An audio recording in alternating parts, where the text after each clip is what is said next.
আসুন আমরা একটা হাইপোথেটিক্যাল পৃথিবী থেকে ঘুরে আসি। ধরি ই 100 মানুষের একটি ছোট্ট প্ল্যানেট, যেখানে কিছু মানুষ বেটার লাইফের জন্য কোম্পানি এক্স গঠন করে।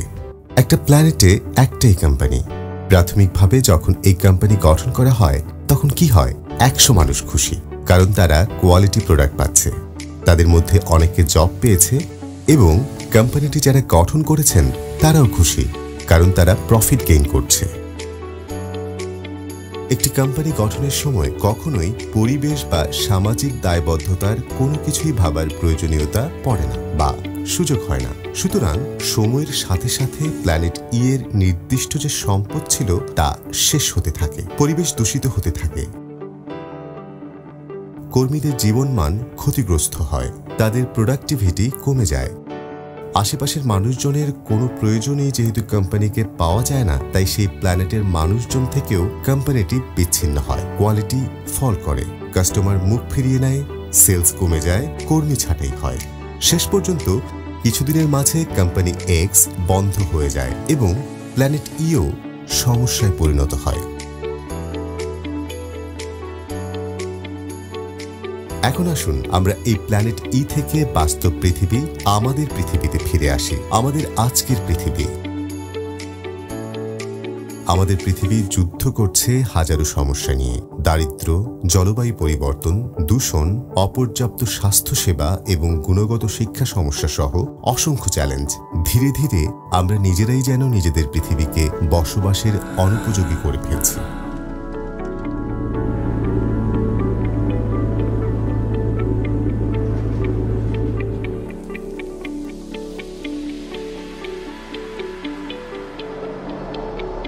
কিন্তু এই সমস্যার সমাধানের কথা যখন আমরা চিন্তা করি তখন আমাদের সবার মনে দুই পার্টির কথাই আসে, এক গভর্নমেন্ট আর এক নন গভর্নমেন্ট বা এনজিও। যদিও একটা ইকোনমিতে তিনটি পার্টি থাকে, গভর্নমেন্ট, নন গভর্নমেন্ট এবং বিজনেস। আমরা বিজনেসকে সবসময় সমস্যার একটা অংশ হিসেবেই চিন্তা করি, ধরেই নেই তারাই সকল সমস্যা সৃষ্টির অন্যতম কারণ। সমস্যা সমাধানের জন্য প্রয়োজন রিসোর্স, আর রিসোর্স আসে প্রফিট থেকে, যে প্রফিট নন গভর্নমেন্ট তৈরি করে না, গভর্নমেন্ট খুবই সামান্য তৈরি করে। রিসোর্স আর যোগান দেয় বিজনেস। বর্তমান ভোক্তা একটি প্রোডাক্টের উৎস জানতে চায়, তারা এনভায়রনমেন্টাল ফ্রেন্ডলি প্রোডাক্টকে বেশি গুরুত্ব দিচ্ছে, যার প্রমাণ হয়তো অর্গানিক কটনের ঊর্ধ্বমুখী চাহিদা। আগামী বছরগুলিতে সাস্টেইনেবল সোর্স অফ প্রোডাক্টের চাহিদা আরো কয়েক গুণ বৃদ্ধি পেতে যাচ্ছে। এই প্রেক্ষাপটে ইথিক্যাল বিজনেস প্র্যাকটিস দীর্ঘমেয়াদী দৃষ্টিকোণ থেকে কম্পিটিটিভ মার্কেটে টিকে থাকার অন্যতম ভিত্তি। আগামী 20 বছরে এই কাস্টমারদের ডিমান্ড কোন লেভেলে যাবে তা মাথায় রেখে সাস্টেইনেবল হওয়াই স্ট্র্যাটেজিক বিজনেস।